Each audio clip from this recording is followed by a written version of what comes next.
Haleluya, saya mau mengucap syukur kepada Tuhan karena telah mengizinkan kami untuk datang ke sini menyembah-Nya pada hari Tuhan ini di rumah-Nya. Dan juga mengucap syukur untuk persembahan syukur yang kita naikkan dan juga untuk nyanyian kur. Dan di masa lain ini kiranya kita mengingat penderitaan Yesus Kristus yang Dia alami demi membebaskan kami. Dan pada masa ini seperti dinyanyikan oleh Kur, kiranya kita ingat dan kiranya kita sungguh-sungguh paham kasih Yesus Kristus, dan kiranya itu tidak hanya menjadi sebuah kasih yang teori di pikiran kita saja, tetapi kiranya kita dapat sungguh-sungguh mengalami dan dapat membagikan kasih itu di dalam kehidupan kami.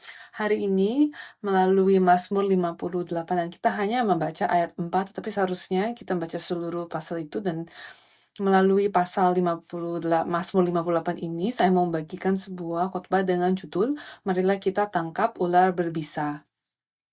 Dan ini sebenarnya adalah khotbah yang saya ambil dari khotbah pendeta senior Abraham Park pada tahun 1981. Dan firman yang Tuhan berikan kepada kita hari ini adalah firman yang sangat kuat.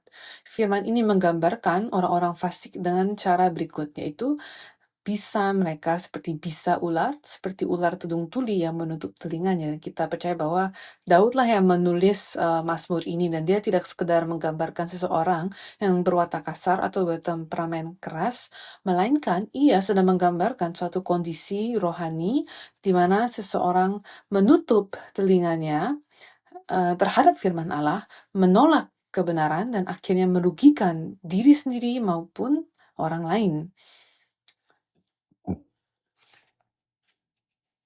Jadi ular tedung di dalam Alkitab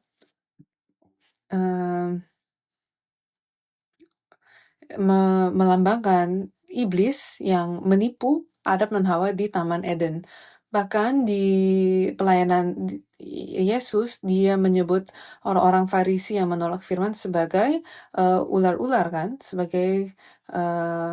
Dan juga di Wahyu kita melihat ada naga besar dan ular tua dan ada ular tua yang melawan gereja akhir zaman. Dan itu berarti hari ini kita sebagai gereja, para orang yang percaya kepada Yesus Kristus, pengikut Yesus Kristus, kita harus melawan ular rohani ini yang adalah lambangan iblis. Jadi daripada melihat ke orang lain dan bilang, oh suamiku adalah ular hidupku, atau orang itu ular, atau orang ini ular. Jadi daripada kita melihat ke orang lain, daripada melihat orang yang melukai kita, cobalah kita melihat ke dalam diri kita sendiri dan melihat apakah ada ular yang masih hidup di dalam hati kami. Apakah di dalam diriku ada ular tedung tuli yang menghalangi aku mendengar firman Allah. Bahkan di saat ini, apa yang sedang menghalangi aku dalam mendengar firman Allah? Adakah bisa di dalam hatiku yang memblokir kebenaran? Adakah masih tersisa racun ular di bibirku sehingga ketika saya berbicara, saya melukai orang lain? Daripada memberi kehidupan, saya malah melukai. Jadi hari ini kita harus menangkap, dan saya berdoa melalui pertolongan Roh Kudus dan melalui firman Tuhan, kiranya kita dapat menangkap ular di dalam kehidupan kita itu dan dapat membuang ular tedung itu. Amin. Dan dalam masa Lent ini, satu pertanyaan yang perlu kita renungkan hari ini adalah apa yang telah Yesus lakukan ketika dia datang di bumi ini sampai kematiannya di atas kayu salib dan kebangkitannya. Mengapa bangsa Israel yang begitu berdedikasi dalam iman mereka, yang begitu paham akan firman Allah, mengapa pada akhirnya mereka berdiri di pihak yang menyalibkan Yesus? Dan juga para murid Yesus, mereka telah berjanji, mereka telah membuat komitmen untuk mendedikasikan hidup mereka bahwa mereka akan bersama dengan Yesus sampai akhir, bahwa mereka akan mati bersamanya, bahkan ke penjara bersama mereka. Tetapi mengapa mereka malah meninggalkan Yesus dan melarikan diri dalam ketakutan ketika Yesus harus memikul salib? Apa yang membuat mereka kabur? Jadi segenap dedikasi mereka, komitmen mereka, segenap kesetiaan mereka, semuanya hilang. Apakah itu karena mereka gagal paham perkataan Yesus? Karena Yesus berkata, asal kamu terima firmanku, perkataanku, maka kamu akan bersama-sama denganku sampai kepada kehidupan kekal, ya kan? Dan bagaimana dengan kita? Jika kita menghadapi situasi yang mirip, situasi yang serupa, apakah kita juga akan meninggalkan iman kita dan meninggalkan Tuhan Yesus? Apakah kita akan menjadi seperti Adam dan Hawa yang menjadi yakin untuk melakukan suatu tindakan yang melarang eh, perkataan Allah? Jadi coba kita pikirkan ini. Poin pertama, apakah ular tedung yang tuli itu? Di Adam dan Hawa di Taman Eden, mereka karena digigit oleh ular rohani itu, mereka menjadi tuli secara rohani, kan? Jadi apa ular tedung yang tuli itu? Firman hari ini mengatakan bahwa orang-orang fasik seperti ular tedung tuli yang menutup telinganya, dan seekor ular memiliki bisa, dan bisa itu mendatangkan penyakit dan kematian. Dan juga bisa itu, dan saya pernah dengar ketika seseorang digigit ular yang berbisa, yang terjadi adalah telinganya kehilangan kedengaran. Tetapi firman hari ini bukan sekadar mengatakan bahwa ular itu memiliki bisa, tetapi juga mengatakan bahwa bisa ular tersebut menutup telinga. Dan apa artinya itu? Itu berarti secara rohani, ketika ular ini menggigit kita, itu membuat kita menolak mendengar menolak mendengar firman Allah, menolak mendengar kebenaran firman Allah, dan membuat kita mengabaikan panggilan untuk bertobat, dan membuat kita menolak suara yang menunjuk kepada jalan kehidupan. Yesus menyebut ini di Yohanes 8 ayat 43 sampai 45. Yesus terutama di Injil Yohanes, Yesus terus-menerus mengajari orang-orang bahwa kalau kamu ingin menerima hidup yang kekal, kalau kamu mau memiliki hubungan yang baik, hubungan dengan Allah yang dipulihkan, maka kamu harus datang mengenal Bapa. Dan agar kamu dapat mengenal Bapa, maka kamu harus menerima firman. Dan Yesus berkata bahwa akulah firman yang datang kepadamu. Terimalah aku, maka kamu dapat datang kepada Bapa. Dan saya percaya bahwa dan pada saat itu bangsa Israel tetap tidak percaya kepada Yesus. Kita lihat di Yohanes 8 ayat 43 sampai 45 dikatakan, apakah sebabnya kamu tidak mengerti bahasaku? Sebab kamu tidak dapat menangkap firmanku. Iblislah yang menjadi bapamu dan kamu ingin melakukan keinginan-keinginan bapamu. Jadi Yesus sedang bilang, kamu telah digigit oleh ular berbisa sehingga telingamu tertutup. Iblislah yang menjadi bapamu. Dan siapa bapak? Dan siapa iblis? Iblis adalah si ular, kan? Jadi iblis yang menjadi bapamu dan kamu ingin melakukan keinginan bapamu. Ia adalah pembunuh manusia sejak semula dan tidak hidup dalam kebenaran, sebab di dalam dia tidak ada kebenaran. Apabila ia berkata dusta, ia berkata atas kehendaknya sendiri, sebab ia adalah pendusta dan bapa segala dusta. Tetapi karena aku mengatakan kebenaran kepadamu, kamu tidak percaya kepadaku. Di dalam Yohanes 8, bukan hanya di bagian kita baca ini, tetapi di sepanjang Yohanes pasal 8, Yesus banyak membuat perbedaan, kontras antara perkataan Bapa dan perkataan ular. Dan Yesus berkata, kalau kamu percaya kepada perkataanku, firmanku, maka kamu akan menerima hidup yang kekal. Dan bangsa Israel pada zaman Yesus mengaku percaya kepada Allah. Mereka menyebut Allah sebagai Bapa mereka. Mereka mengenal hukum, hari-hari raya, ibadah, dan segenap tradisi iman mereka. Namun, mereka tidak mengenal anak yang telah diutus oleh Allah sendiri. Mengapa? Yesus sendiri memberikan jawabannya. Sebab kamu tidak dapat mendengar firmanku. Jadi ini adalah sebuah pernyataan yang sangat serius. Bagaimana dengan Anda dan saya hari ini? Apakah kita dapat mendengar firman Allah, atau apakah kita hanya mengikuti tradisi kekristenan dan membohongi diri kita sendiri sehingga bahwa kita adalah orang yang percaya? Apa yang kita percaya? Apakah kita hanya percaya bahwa pada ide bahwa Tuhan nyata, atau apakah kita sungguh-sungguh percaya kepada firman yang Tuhan ucapkan? Jadi mereka memiliki telinga tetapi tidak mendengar, memiliki mata tetapi tidak melihat. Bibir mereka berbicara tentang Allah, tetapi hati mereka jauh dari kebenaran. Itulah kondisi ular tedung yang tuli. Jadi meskipun kita hadiri gereja setiap selama bertahun-tahun, belum tentu kita bukan berarti kita benar-benar mendengar, dan memegang jabatan di gereja juga bukan berarti kita benar-benar memahami, bahkan mengetahui banyak ayat Alkitab, bukan berarti kita benar-benar taat. Dan orang-orang seperti saya pun yang mengajari firman hanya karena saya tahu bagaimana caranya membagikan firman, bukan itu belum tentu berarti bahwa saya sungguh-sungguh taat. Kita semua harus sadar dan harus sigap. Dan satu pertanyaan yang harus kita tanya kepada diri kita adalah, apakah saya benar-benar mendengar firman Allah hari ini? Bukan hanya, apakah saya hanya datang ke gereja karena menjadi rutinitas, atau apakah saya sesungguh-sungguh mendengar apa yang Tuhan katakan kepada saya hari ini? Apakah saya membuka hati saya di hadapan suara Tuhan? Selanjutnya, apa yang dilambangkan ular dalam Alkitab? Sepanjang Alkitab, ular muncul sebagai simbol rohani akan iblis. Dan pertama, ular melambangkan iblis. Wahyu 12 ayat 9. Dan naga besar itu, si ular tua yang disebut iblis atau Satan, yang menyesatkan seluruh dunia, dilemparkan ke bawah. Ia dilemparkan ke bumi bersama-sama dengan malaikat-malaikatnya. Juga Wahyu 20 ayat 2. Ia menangkap naga si ular tua itu, yaitu iblis dan Satan, dan ia mengikat-nya 1000 tahun lamanya. Jadi Alkitab sangat jelas memberitahu kita bahwa si ular tua itu adalah iblis, adalah Satan.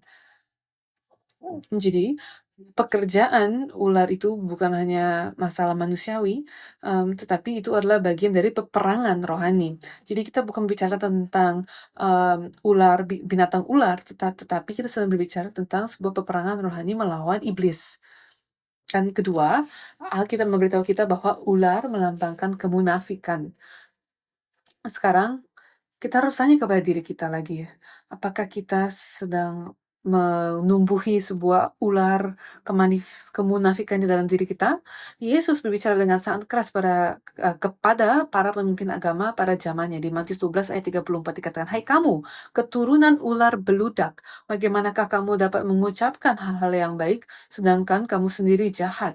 Karena yang diucapkan mulut meluap dari hati." Juga Matius 23 ayat 33 dikatakan, "Hai kamu ular-ular, hai kamu keturunan ular beludak, bagaimanakah mungkin kamu dapat meluputkan diri dari hukuman neraka?"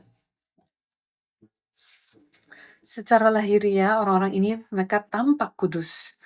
Secara lahiriah, mereka tampak saleh.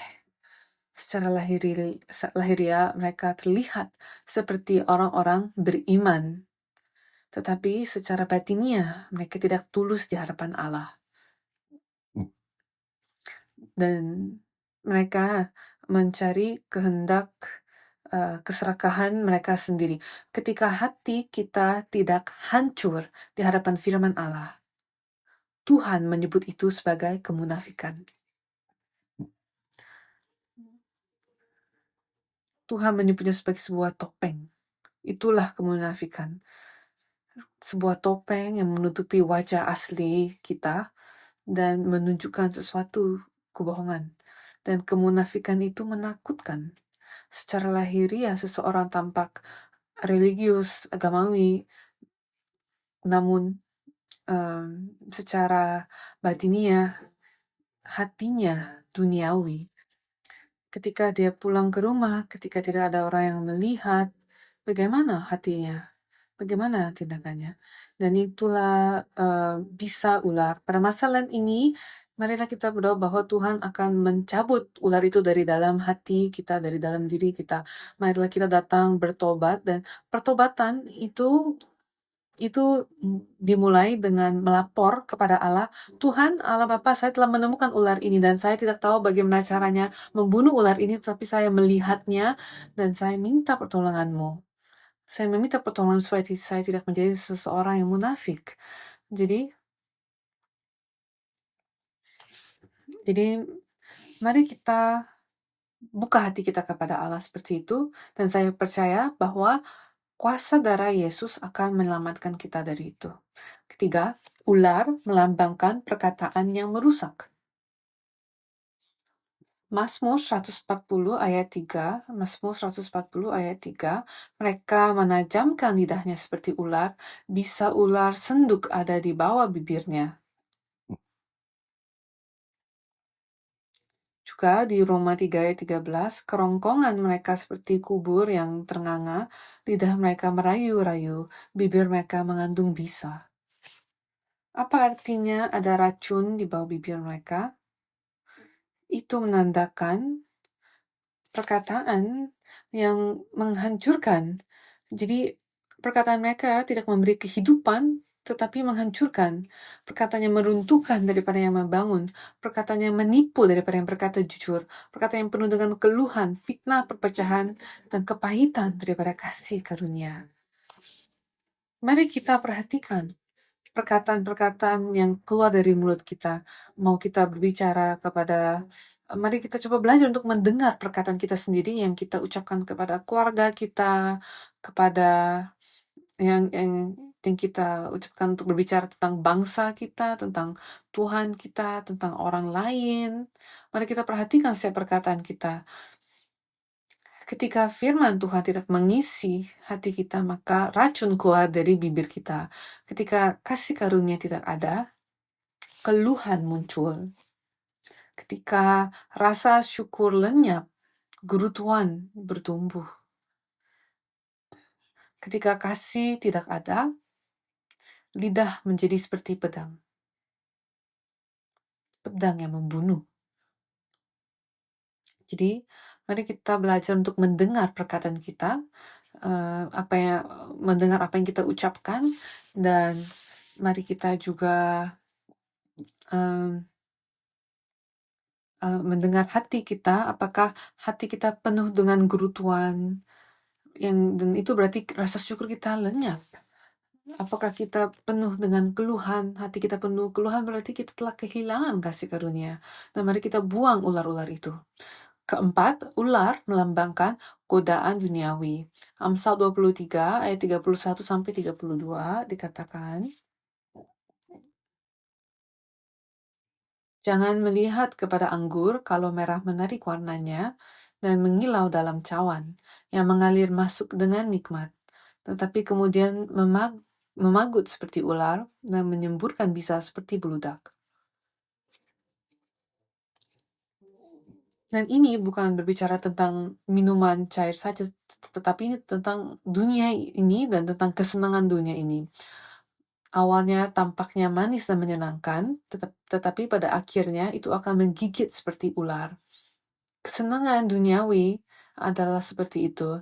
Mereka tampak manis pada mulanya, tetapi pada akhirnya meracuni jiwa.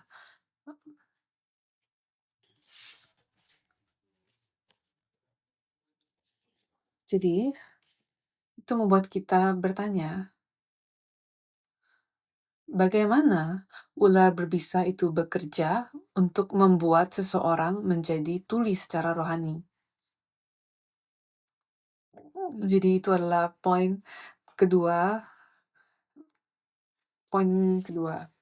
Jadi, tidak mendengar firman Tuhan bukan karena kita kurang hikmat, tetapi karena juga ada peperangan rohani. Jadi kalau apakah kamu dapat mendengar firman Allah atau apakah setiap kali kita duduk di gereja atau Bible study, kita terdistraksi, kita tertidur, ada yang menghalangi kita untuk menangkap firman Tuhan dengan benar, ada yang menghalangi kita untuk mendengar firman Tuhan dengan utuh. Jadi dari semula, iblis selalu sedang memisahkan manusia dari Allah. Bagaimana caranya dia melakukan itu? Dia menghalangi orang untuk mendengar firman Allah, dan dia mendistorsi kebenaran, dan dia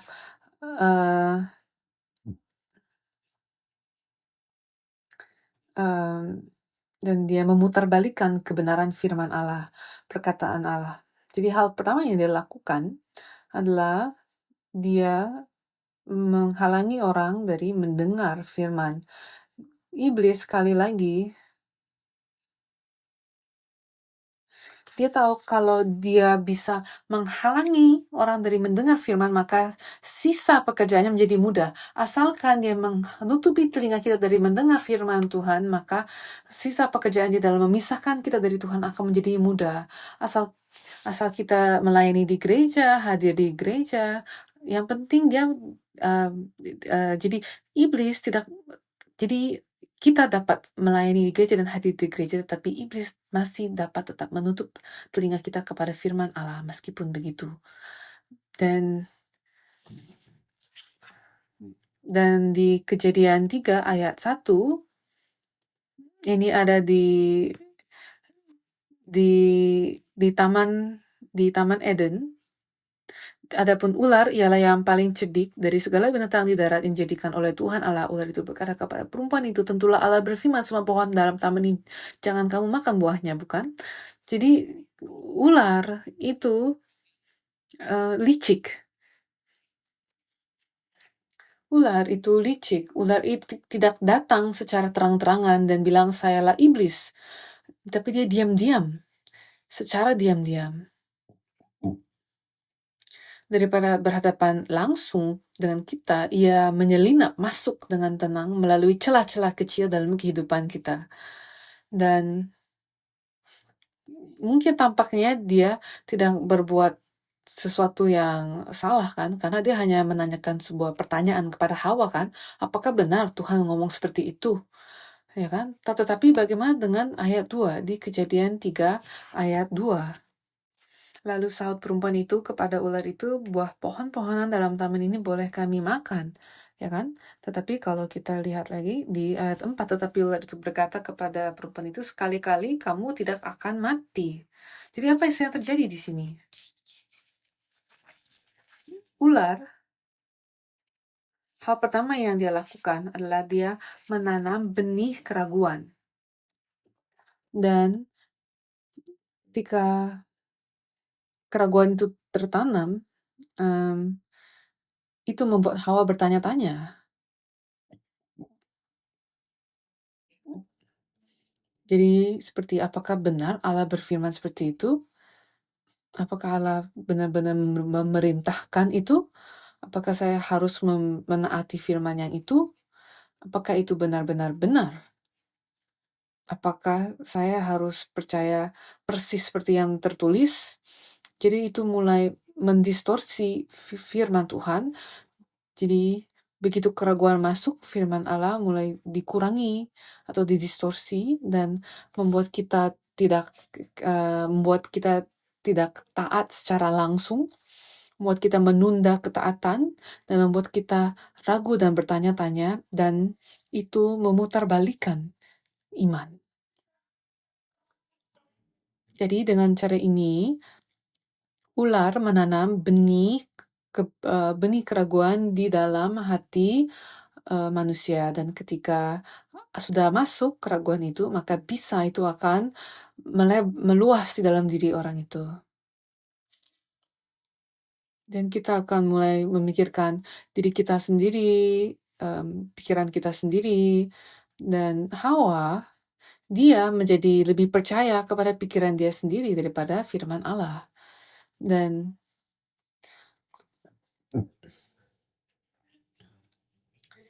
ketika ular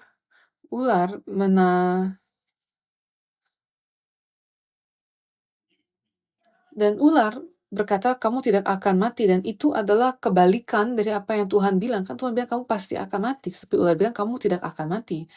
Ya, jadi ular menampakkan sesuatu yang 180 derajat dari apa yang Tuhan katakan. Tetapi Hawa menerima menerima perkataan ular. Dan di ayat 5 kita lihat, tetapi Allah mengetahui bahwa pada waktu kamu makannya matamu akan terbuka. Dan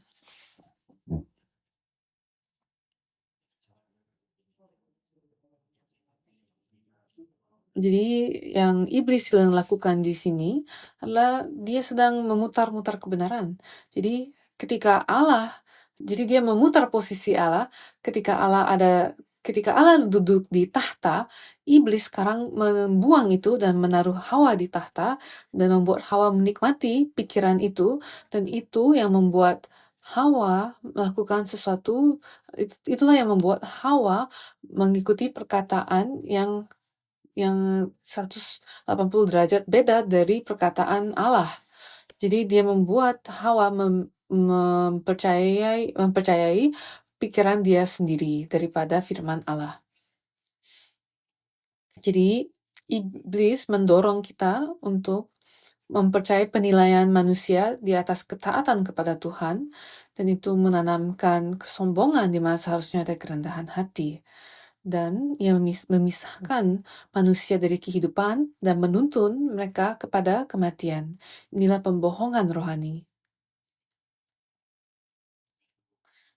Dan ketika benih keraguan itu tertanam di hati, maka semua hal menjadi berdasarkan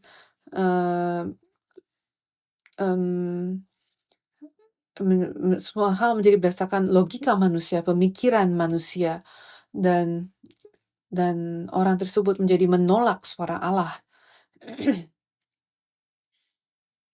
Jadi satu, ular itu menghalangi orang mendengar firman Tuhan yang dengan benar, dan kedua, ular itu menghasilkan keluhan. Mereka mengeluh dan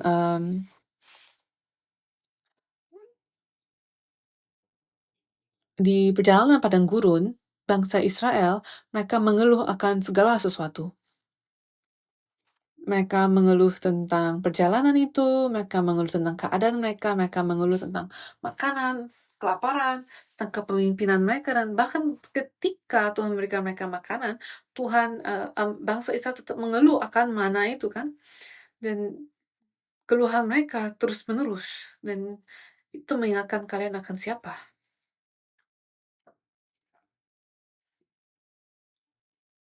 Dan maaf kata, tapi saya bukan mau menusuk siapa-siapa di sini, cuman seringkali kalau kita melihat kisah Israel yang mengeluh terus-menerus, seringkali itu membuat kita ingat akan diri kita sendiri kan, yang juga seringkali mengeluh terus-menerus kan. Dan apakah kamu tahu bahwa mengeluh di padang gurun itulah yang membuat mereka digigit oleh ular. Bilangan 21 ayat 5-6.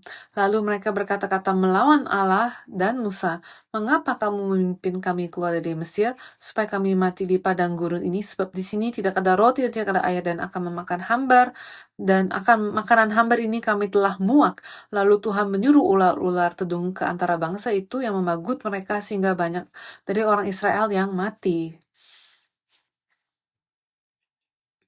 Jadi mereka bilang tidak ada roti, tetapi mereka juga bilang akan makanan hambar ini kami telah muak. Jadi mereka bilang tidak ada makanan, tetapi ada makanan kan? Dan saat itu, dan kamu tahu apa yang membuat semut, kecoa datang masuk ke dalam rumah kita? Ketika kita meninggalkan makanan di rumah kita dan tidak tertutup, maksudnya makanan kita biarkan di tempat terbuka di rumah kita, maka itu akan mengundang semut-semut, serangga-serangga, kecoa, dan keluhan dan gerutuan. Itu mengundang ular untuk masuk ke dalam diri kita. Jadi keluhan dan gerutuan adalah seperti makanan ular.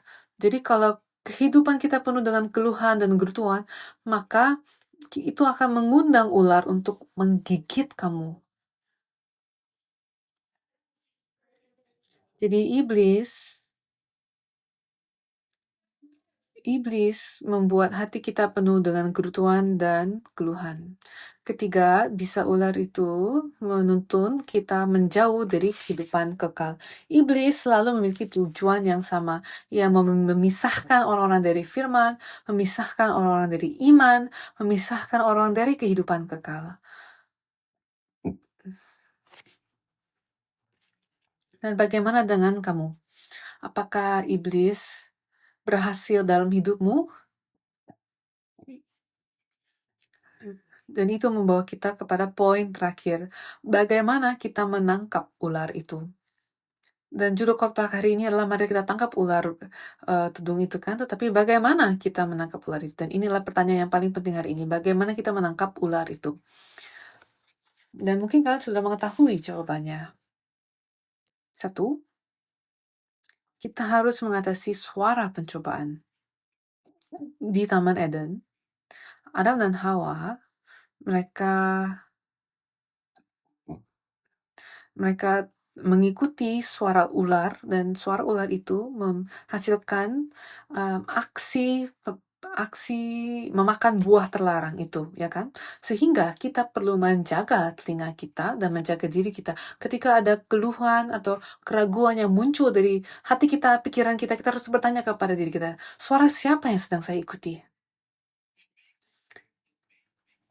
Mungkin masuk akal, dan mungkin apapun alasannya itu, mungkin itu masuk akal secara logika, tetapi kita harus tahu bahwa Hawa memikirkan kenyamanan dia sendiri, diri dia sendiri.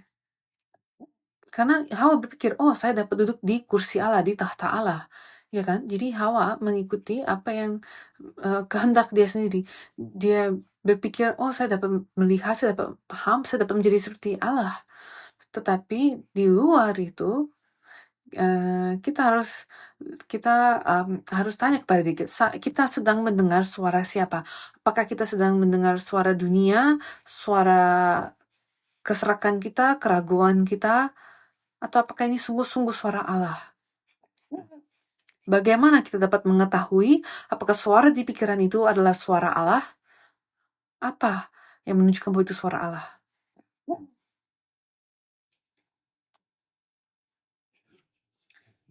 Dan ketika kalian melihat tas-tas yang mahal, saya suka bertanya ketika melihat tas-tas mahal, apakah itu tas yang asli atau tas yang palsu? Bagaimana kita dapat mengetahui bahwa itu adalah tas mahal yang asli? Kita harus membawa yang asli dan membandingkannya, kan? Kita harus membawa yang asli dan membandingkan. Dan sama halnya ketika kita mau mengetahui apakah suara di pikiran kita adalah sungguh-sungguh firman Allah, maka kita harus membandingkannya dengan firman Allah. Jadi, dan itu berarti kita harus mendengarkan firman Allah. Kita harus memiliki firman Allah yang nyata, yang sesungguhnya, agar kita dapat membandingkan apakah suara di pikiran kita ini adalah firman Allah atau suara-suara yang lain. Kedua, kita harus memegang teguh pada firman Allah. Agar kita dapat memegang firman Allah dengan teguh, kita harus mendengar firman Allah. Dan pemahaman Alkitabiah akan mendengar firman Allah beda dengan pemahaman kita. Apakah kamu sekarang sedang mendengar firman Allah? Sekarang kalian sedang mendengar dengan telinga kalian, kan? Itulah pemahaman kita sekarang, kan? Itulah konsep kita dari itulah konsep pendengaran kita hari ini. Tetapi Alkitab, kata mendengar itu bukan hanya mendengar dengan telinga, tetapi menaati dengan tubuh. Jadi mendengar bukan hanya mendengar dengan telinga, tetapi juga menaati apa yang kita dengar. Jadi kita menerima dan menjalankannya. Itu mendengar dalam makna Alkitab. Dan contohnya ketika kita memerintah anak kita untuk melakukan sesuatu, kita suka bilang, apakah kamu mendengar saya, nak? Ya kan? Tetapi ketika anak kita tidak taat, maka kita tanya lagi kan, apakah kamu mendengar saya? Dan seringkali anak kita tidak mau taat, kan? Dan ketika kita tanya kepada anak kita, apa kamu mendengar saya? Bukan berarti apa kamu mendengar, tapi apakah kamu sudah melakukan apa yang saya perintahkan, ya kan? Dan seperti itu makna mendengar menurut Alkitab. Jadi kita tidak hanya mendengar dengan baik, tetapi kita juga menyelesaikan apa yang kita menerima, menyetujui, dan kita menaati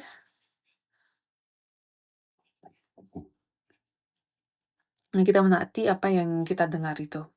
Ketiga, agar kita dapat menangkap ular, kita harus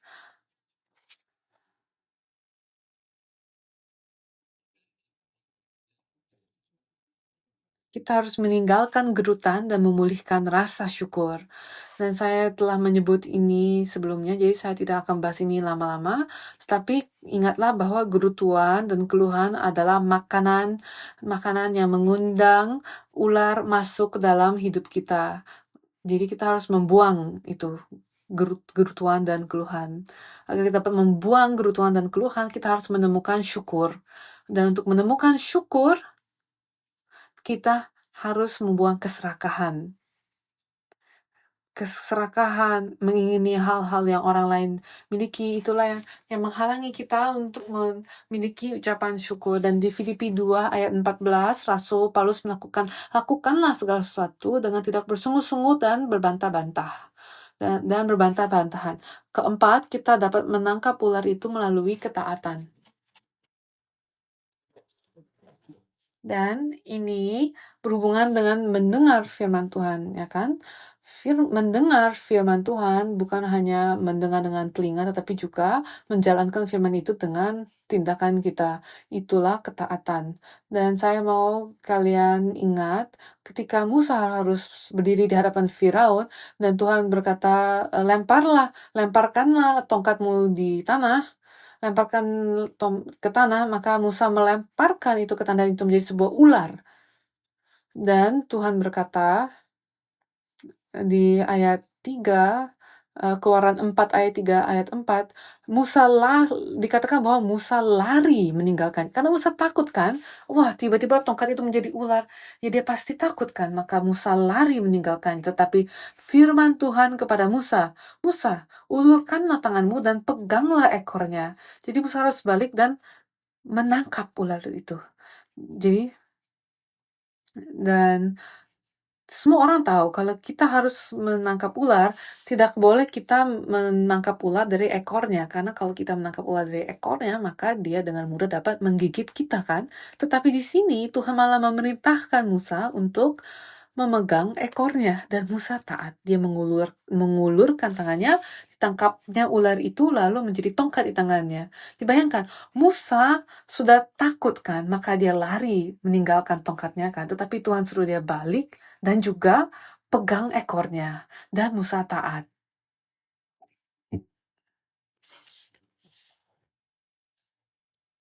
Jadi Tuhan memberitahu kita hari ini, apakah kamu telah menemukan ular di dalam hatimu itu?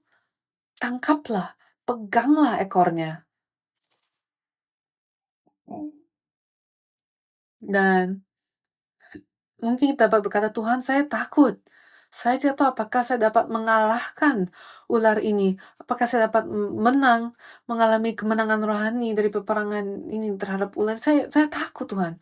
Saya tidak tahu apakah saya dapat menang. Saya tidak mau datang kepada ular itu.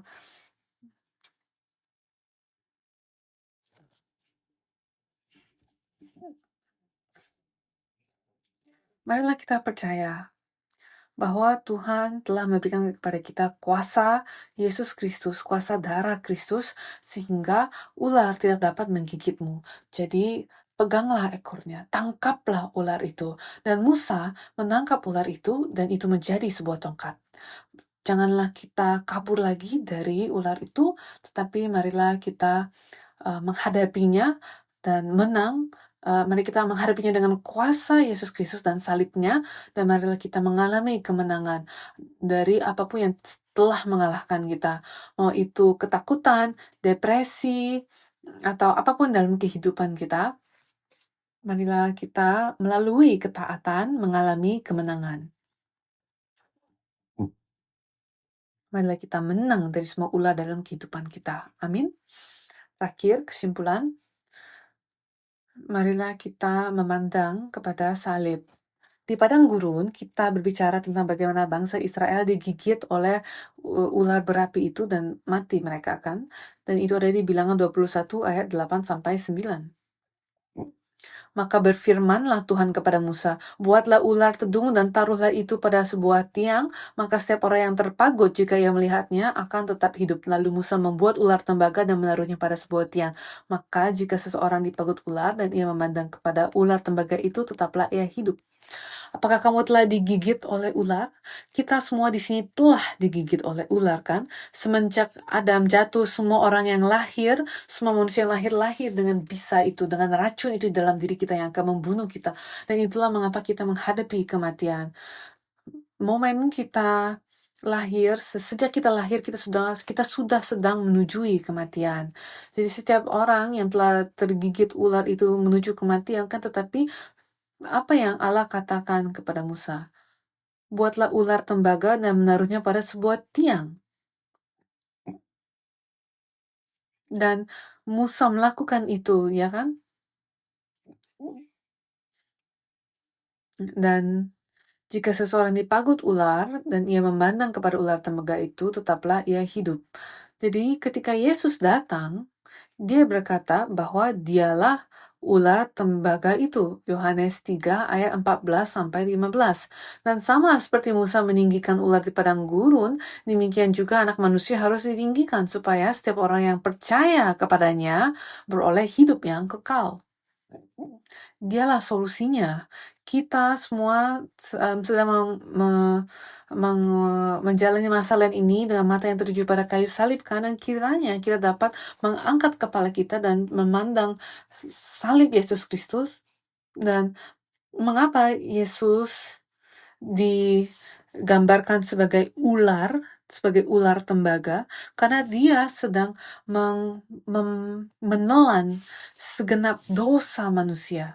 Dia sedang menaruh pada dirinya sendiri semua racun, semua kutukan manusia, dan ketika sekarang kita melihat kepadanya, maka dia mengambil racun, kutukan, dan maut daripada kita, dan dia memberikan kepada kita kehidupan yang kekal. Jadi marilah kita tidak memasuki kebiasaan di mana kita, oh ya saya tahu kisah salib, saya tahu kisah Injil. Daripada berkata seperti itu, marilah kita menghabiskan waktu di mana hanya kamu dan Allah, dan lihatlah dan pandanglah karya salib itu, dan percayalah bahwa saliblah yang akan memberikan kehidupan, saliblah yang akan memberikan kepadamu kuasa untuk menang daripada ular. Di Wahyu, kita melihat bahwa gereja sedang melawan naga besar itu, si ular tua itu. Kita sedang melawan ular tua itu. Tahun ini 2026, pada masa Lent ini, kiranya anggota gereja Sion ini semua dapat mengalami kemenangan. Dan pada hari Paskah, dan tidak hanya hari itu, tetapi kiranya kiranya kita dapat merayakan hari Paskah itu dengan sungguh-sungguh. Amin. Kita dapat merayakan kemenangan itu dengan sungguh-sungguh. Mari kita berdoa. Allah Bapa, terima kasih karena Kau telah memberikan kepada kami firman-Mu yang berharga ini melalui Yesus Kristus, melalui salib Yesus Kristus, telah bisa ular itu telah membuat telinga kami tertutupi, dan sehingga kami tidak dapat paham atau mengalami kuasa Roh Kudus di dalam kehidupan kami. Kami mendengar tapi tidak dapat paham. Kami tahu tapi kami tidak dapat taat. Kami mengaku tetapi kami menjalankan kehidupan yang munafik. Kami masih memiliki kelemahan manusia yang sejak Taman Eden, yaitu kelemahan di mana dia tergodai dan kalah. Tapi Bapa, kami datang kepadamu hari ini dan kami mau mencari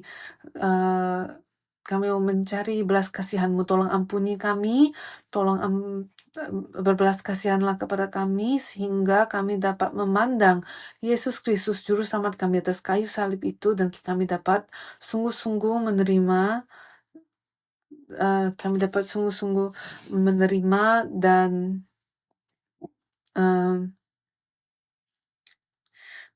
percaya pada pengampunan yang Engkau berikan. Tolong cabut segenap racun dari gereja, racun dari bangsa kita, dari pekerjaan kita, bahkan juga dari tubuh kita. Cabutlah segenap racun itu dan bukalah telinga kami, hati kami untuk menerima firman-Mu, dan kiranya firman-Mu dapat sungguh-sungguh tertanam di dalam hati kami dan membuat kami dapat sungguh-sungguh mengalami kuasa firman-Mu, kuasa pengampunan dan juga kuasa kehidupan kekal.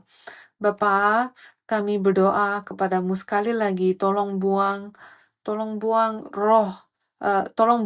ular itu daripada keluarga kami. Buanglah ular itu dari pekerjaan kami. Buanglah ular itu dari kesehatan kami. Buanglah ular itu. Dan kiranya namamu saja yang dimuliakan. Dalam nama Tuhan Yesus kami berdoa dan mengucap syukur. Haleluya. Amin.